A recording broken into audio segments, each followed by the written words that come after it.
Tom is the president and CEO of the Clean Tech Alliance. So for those of you who are E8 members, you are actually a member also of the Clean Tech Alliance because E8's a member. So we love these guys. They put on great functions. And we are participating in their summer event in June. So look on our website and their website. There's a flyer in here. There's a flyer in there. So please come to that because we'll be there. Lots of people will be there. Lots of companies will be there. All the cool people will be there. So I'm going to just add had to pull in that plug. So the Clean Tech Alliance has grown dramatically under Tom's guidance. It's now up to 300 companies, research institutions, and organizations in 10 states and 3 provinces.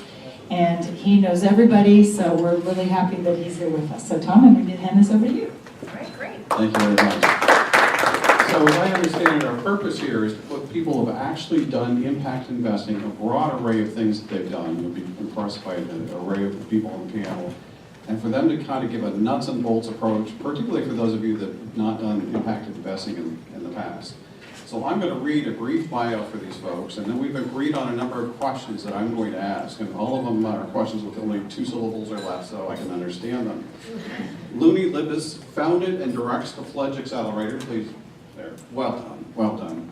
The Fledge Accelerator, where he coaches impact companies from all over the world on how to raise money and many other topics. Looney is a member of SIG, which is Seattle Impact Investing Group. There you go. I thought it was the Saudi Industrial Investment Group. And also has revenue sharing models that he's built that impact on some novel ways to get money out of these investments. Shalom Messena is an angel investor from Social Venture Circle. She earned a triple bottom line MBA from Pinchot, during which she worked for an early social venture capital fund, the Good Capital, out of San Francisco.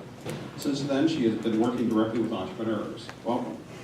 Ken Vaughn has funded companies as part of Oregon Best, now renamed to Virtue Lab, and has been involved in all aspects of angel investing out of Portland for the last decade or so. Ken is interested in making sure folks hear of the different investment vehicles one could use to stop climate change, so very focused on climate change. Will Poole runs a global family of funds. The funds themselves are overseas and select their investments there. Those investments are more likely to have social or community impact rather than climate or environmental impact, so a broader array of investments. So our question number 1 for Shalom is, what do you define as an impact investment? So for me, how many people, do people in this room come from a philanthropic background or from an investment background? So raise your hand if it's investment. Okay, raise your hand if it's philanthropic. Okay, good.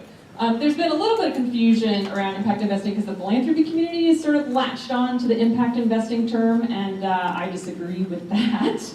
I think they use it to indicate a long-term relationship as opposed to a single-year thing, but to me there's a very, very clear distinction. Is it possible to get a return of capital? If it is not an investment in my mind. And then the question is, what's your opportunity to get a return on your capital? And then that's where we can quibble about, is it a concessionary investment or is it market rate? Personally, I don't know how to compare the return of companies that have the potential for 70 to 80% margins to the companies that only have the potential for 10% margins. So there's a big difference of if you're an inventory or a product-based company. And so then I would also say there's the impact of your product or service. Are you out to lower our carbon footprint as a nation or as a world? And then there's the impact of how you run your company. Are you attending to who your suppliers are and how you're using your energy and water and paper? So. Other thoughts? Yeah, so I would just add to that. I've had the luxury at Virtue Lab, as we've gone through a bit of a strategic shift over the last couple of years, to go to all of the major impact investing conferences around the country, things that are more philanthropically oriented, things that are more Wall Street oriented. And I guess I would say when you ask, if you ask 5 people what does impact investing mean, you'll get seven answers. Because there's no kind of like one definition. It's sort of an umbrella term. And everybody can, kind of come at it from where they're starting. I guess the way I like to think about it is sort of like what Margaret said a little bit before. If you think of philanthropy as impact only, And if you think of conventional investing as finance only, then there's a continuum in between, things that are more impact first or things that are more finance first. So if you're looking to invest in, say, venture capital with E8 or Keiretsu Forum, and make market rate returns on your venture investment, and it also does some good, that would be, I call it a finance first impact investment. Or if you're more focused on the other end of the spectrum, for example, us as a nonprofit investor, we're impact first investors. A foundation doing a PRI would be another example of that, where we're investing for impact, and we hope there's also some financial return that goes along with that. So that's the way I think of what is impact investing. Well, Just building one more point, Global Impact Investing Network put out some data just recently that says if you look at the difference you just described between impact first and profit first, around 2/3 of the capital going into impact investing is on the profit first side, specifically market rate profit first, and 1/3 on the impact side. And that's around 2018, they think finished up at about 500 billion, which is pretty amazing. Looney, how involved do you get in the companies in which you invest? How important is it for you to be personally involved? So, quite, you wanted 2 syllables, that's all we wanted. So Oh, wait a minute, that's only one syllable, right? yeah, so I get another syllable. So, tip of the spear, right? The companies I'm investing in are mostly through the accelerator program, and so purposely we're looking for companies I'd say are flawed. Right, so one of the huge differences in how my work works with startups versus an angel group like this, or these, is that in an angel group, when you see a flaw, when you see a presentation and you don't like it, if there's an issue there, you just skip it. In the accelerator world, when we see a flaw, the question is, can we fix it? And if the answer is yes, within 2 months of effort, we can fix that flaw, then great, we bring them in and work with them. So I'd say that I only work with flawed entrepreneurs, which is not quite true, but more often than not. So They may not prefer to hear that from you. no, and there's some in the back. Please meet them afterwards. But they're all here because they're hungry for help, not just capital. So how much of your time do you put in, and what do you do? All of my time. And his friends' time too. Yeah, and I have 600 people who volunteered to help them as well. It's definitely not just me. So it's organized for the world to come and help these people. Because entrepreneurship, if you haven't tried it yet, is really hard. It's not something you can teach in 2 syllables or 2 days or months. I mean, I would just add to that, we're similar in a lot of ways to what you described, in that we're working with very early stage entrepreneurs, seed stage, pre-seed stage, university research stage in some cases. And so, for example, we have an accelerator program that we do along with the Clean Tech Alliance. And it's a brilliant program, by the way. I like it too, Cascadia Clean Tech Accelerator. And so that's a program that's similar. But I think another distinction with Virtual is we're frequently dealing with early stage, high-tech, science and technology kinds of stuff that might be material science or biological or chemical based or big iron, electromechanical based. And so we have companies in our portfolio where we may have put 3 years and $3 million between our money, Department of Energy grants, other things, to get them to the point where the first angel would put a dime in, because there was so much technology risk in those early stages. And so to some extent, one of the things we do, one of our involvements, is to take on those companies that have big potential, but also some of that technology risk that a rational financial first investor really doesn't want to take on. I'll just say I find that my interest just is in consumer products, goods, and especially food. Margins there are low, and if I'm going to make any money, it's by being a value-added investor. So I do get involved. And since most of you are on the investment side of things, but there's some that are more philanthropically minded, I think the point that Ken just made about there actually is a role for donation capital to be linked to impact investing in a smart way, which actually de-risks for both sides, right? If you have impact investors coming in after you've done that technology risk work, then it's more likely to see the light of day at scale. And if you have somebody de-risking from a philanthropic perspective, then you're much more likely to have successful investment from the investment side. So hats off to that work. So I still don't know how much time, if I make an investment of time or effort into a company that I'm concerned about, how much time are they going to get from these platforms? It's totally up to it's part of the investment process. right? Yes, you're looking for money as an entrepreneur, and some investor comes along and says they'll give you some money, and every investor is going to say they're going to help. I've been down to California doing the VC thing many, many times back in my old career. They all spent 15 minutes of the conversation telling you how much they would help you, right? It's not true. They could spend 15 minutes of the hour conversation selling you on that. Not true that they'll give you time, or not true that they'll add Not any true that value? they're net positive help. You know, some investors do more than others. When I say it's all my time, it's all my time I spent helping entrepreneurs. That's what I do for a living. So if I come to you and I'm one of your entrepreneurs, how much of time am I going to get from you? As much as you can suck out of, it's high you can get on the priority list. So in any given day, it might be a few days straight. And for the ones in the back of the room, it's every day for 2 months. And Ken, what about your program? How much time do you spend with these companies? Yeah, I think, we have a structured program. Our accelerators, that is a structured program over 6 months, very similar to accelerator programs you're probably all familiar with. But I think the other thing, what we found is we spend little bits of time over months or years in some cases. Sometimes we're taking technologies all the way from invention at a university to a spin-out company, to getting it stood up, to getting it some SBIR grants, to getting it to the point where financial investors want to invest. And so, that's one of the things that's different about VirtuLab is we have a very kind of a long-term, persistent view. If we think this is something that's worthy, we're going to stick with it over the long haul. So the next question we touched a little bit, Ken, is how is impact investing different from other kinds of investments? And you've got that continuum you talked about. Yeah. So another thing I may add is when you think about impact investing, there's sort of like two big buckets. One bucket would be, is this really something that's about the impact and you really don't care that much about scale? If you're trying to do something to help women in India escape sex trafficking by equipping them with a cottage industry skill and equipment, you may be much more interested in the social impact of that investment than you are thinking that's going to scale all over the world. So that's one bucket.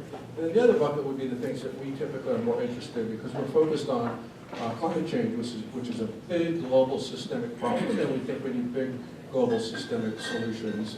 And so we need scale. And so in terms of how we think about that, first, that investment, first of all, we think about it just like an angel investor would or a VC investor would, because if it isn't going to succeed because in its ability to get follow-on capital and customers and grow because of the value proposition, all the same things that a conventional investor would look at. If it doesn't have those characteristics so that it can grow, it's also not going to have the big scale. And so, we look at it through that lens. Is this a good deal that's going to attract capital and can really scale? And then the additional thing that we add as an impact investor would be trying to assess and even forecast with some forecasting tools what would be the greenhouse gas reductions potential for this technology over its life cycle. So that's a selection criteria that we would use that maybe a conventional investor would use. And then I think one other thing I would say about impact investing is you can do impact investing in any asset class. You can do it in cash and bonds and public equities and private equities. But one thing I'd like you to think about is if you're really thinking about impact, I think where you get the most impact is in VC, private equity, those kind of direct investments. If I sell you my shares of Solar City, a public equity, does anybody really have an impact there, or are we just trading paper? Whereas if you helped Solar City get off the ground originally, at its earliest stage, that's where you have the real impact. So that's why we think that's the place. I know most of the investors here like to play in that space as well. I have to rewind to your point about the woman business that rescues women out of sex slavery. This woman in Portland who does that, I don't know if you know her or not, has a company called Punjabis, and they're actually scaling pretty well. So don't presume that just because you're doing some deep impact that it won't scale. It's possible that if you're a really good operator, you build a brand, you can move something from newly trained seamstresses who were in sex slavery to a global brand that makes people very happy with the product. So. I say yes and, which is a common phrase in this world. One of the huge differences I'm seeing is if you come out of the tech world, there's this huge focus on sustainable competitive advantage and winner take all. And we see this in the giant successful companies here in Seattle. And that's totally unimportant to me in the world of impact. Right? So when I see a startup, I don't care whether they're in a winner take all market or not. I care if they're solving a problem. And if they're solving a problem and someone else in the world copies it, that's a good thing. If someone else across the border in another country copies it, great. And in fact, if they want to reach out and ask how to do it so they can copy this, so that we can get to bigger scale faster, we usually just happily share it with them. And we don't see that out in, I've got a slight shake there, but we don't see that over in the traditional investing world. So not a good place for IP attorneys. Most of my work is out in the developing world, and so IP's not very. Okay, so you're asking for debate. So look, I think you're for operating businesses, the day-old chicks, the cold storage and on the edge of a tomato market. You're right; those don't have a lot of IP. It's hard work and help them scale. But you can build IP-based scalable businesses that have high impact. And in fact, if you can make one that's a winner-take-most or a winner-take-all business, it's going to have even more impact and more profit and attract more capital and create more impact. So I don't, again, it's a yes and. I don't think it's exclusive. Sean? I would say that I think the gap between traditional investing and impact investing is closing. That the balanced scorecard has been around since at least the 80s, and that no CEO would dare manage their company on financial numbers alone, and that investors are smarter and smarter, that there are larger and larger investor groups that are asking companies, what's your exposure to fossil fuel prices rising? What's the, people are going to start asking. I read this fascinating thing in the New York Times 3 weeks ago about this national chain of jewelers that's going down big time because of sexual harassment class action lawsuits. So people are going to start asking, what are your internal HR policies and how vulnerable are you to losing, I think it was 60% of your stock price because of a class action lawsuit? So I think it's just investors, the systems are starting to chain through. Several companies today mentioned supply chain traceability. That's going to become more and more important. So, and then in terms of winner take all, this morning I met a very dear girlfriend who is a national activist on women's pay equity, and I dropped her off at the Amazon company meeting, which was quite the show with riot police out in front. So it's just a question of how long before your behavior catches up with you if you aren't attending to all the costs that you've externalized from your business. So Will, Just to build one more point on Shawless, which I agree with her emphatically, is that Larry Fink of BlackRock, I don't know if you all saw this, about 15 months ago, came out and said what she just said. He's the largest public asset owner in the world with BlackRock. So the fact you've got leaders like that saying what she said means that the world is going to change. That traditional investing is going to have impact considered. It's not going to be a leading edge business school thing to study like you did 10 years ago. It's going to be the way you do business. do you think that's a controversial statement, or is that just fact? Well, it is definitely still leading edge, right? The fact that Larry Fink came out and said this blew people away. It really was surprising. And it doesn't, I'm not sure he's put his money where his mouth is yet, but the fact he said he's going to means that it's now a part of the conversation. So it's leading edge, but the tide's coming in. And a second point would be, probably 30 months now, Goldman Sachs buying Imprint. So there was a standalone asset management company focused on impactful portfolios for very large organizations. They thought they were having a meeting with Goldman Sachs to see if they could get them as a customer, and they walked out of there with an acquisition offer by Goldman Sachs for a now division of this behemoth asset management company to allow pension funds to do impact. So it's coming, but it's not like they then put that into Goldman Sachs, into every single asset manager. It's still a division. So give it 5 more years to melt in. So Will, how do you measure the success of your impact investments? And can you give us some examples of one you consider to be successes and failure? Absolutely, we have both. So let me start by saying Capria is a one level up, right? We do not work directly with entrepreneurs. We actually worked with fund managers who work with entrepreneurs.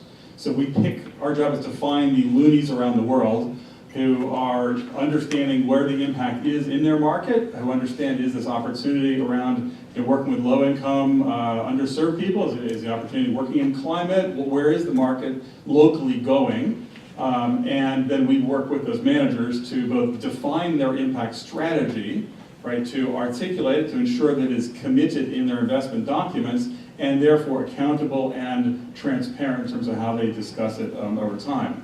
So we measure that using ways that I'm sure been discussed here before, SDGs plenty, and then the IRIS metrics underneath that. So there's a very nice, actually IRIS 3.0 just came out from Jen, which has a very nice set of metrics, and it's a catalog, if you will, of impact. The nice thing about it is that if everybody uses the same catalog, then you can add them up, right? And that really helps. That's the nuts and bolts. Let me come back though and say, we measure success of impact investments financially.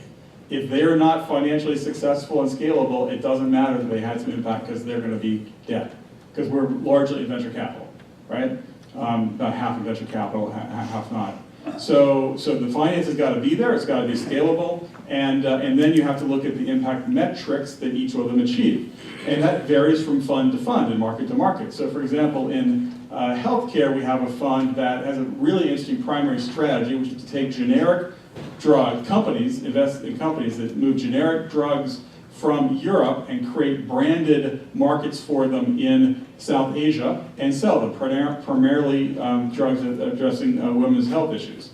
And they measure their impact simply by units of therapy sold, right? Very straightforward.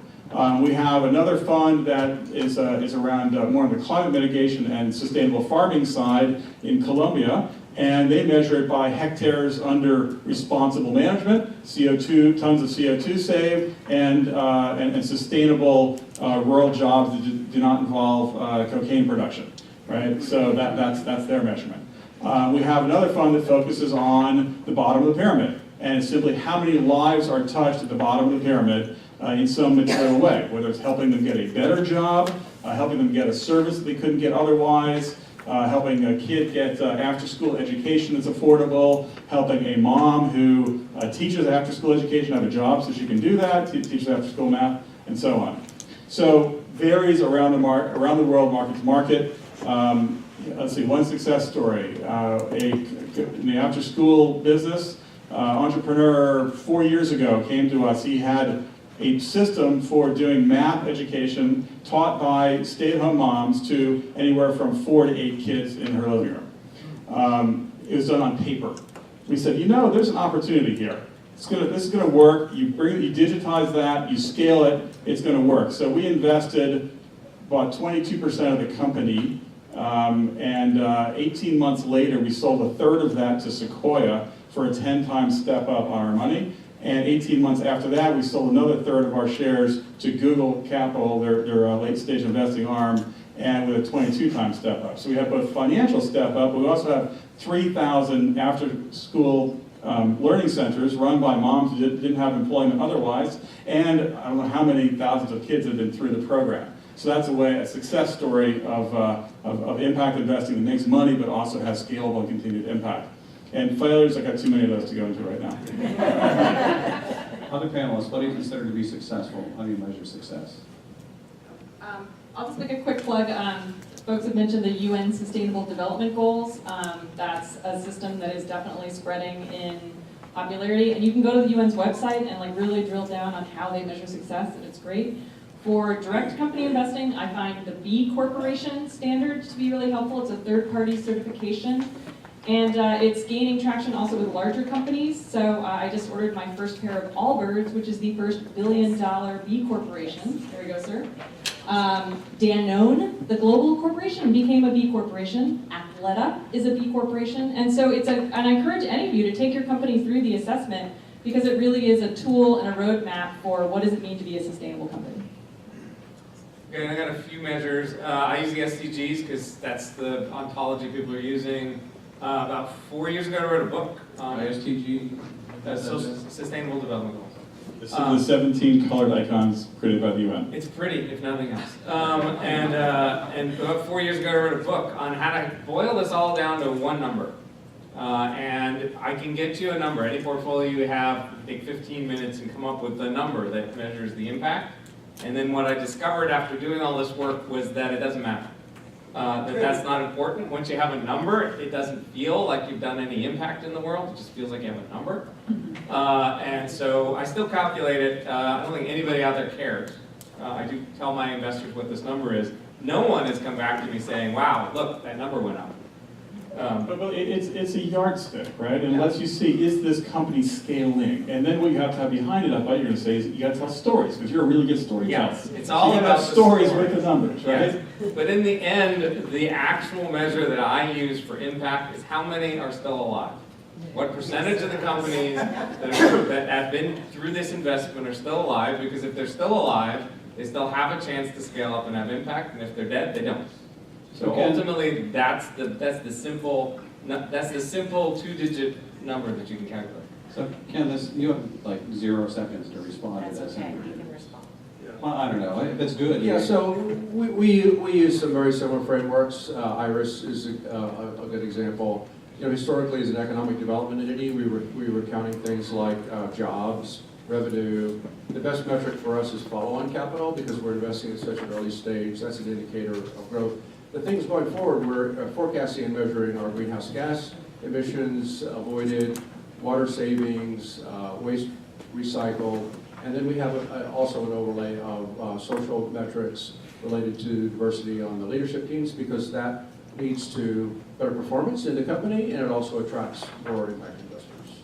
So, I know if you're like me, you just love talking about this stuff, so if you have other questions, comments, please talk to these folks as the meeting goes on. Please help me thank these folks for their time and their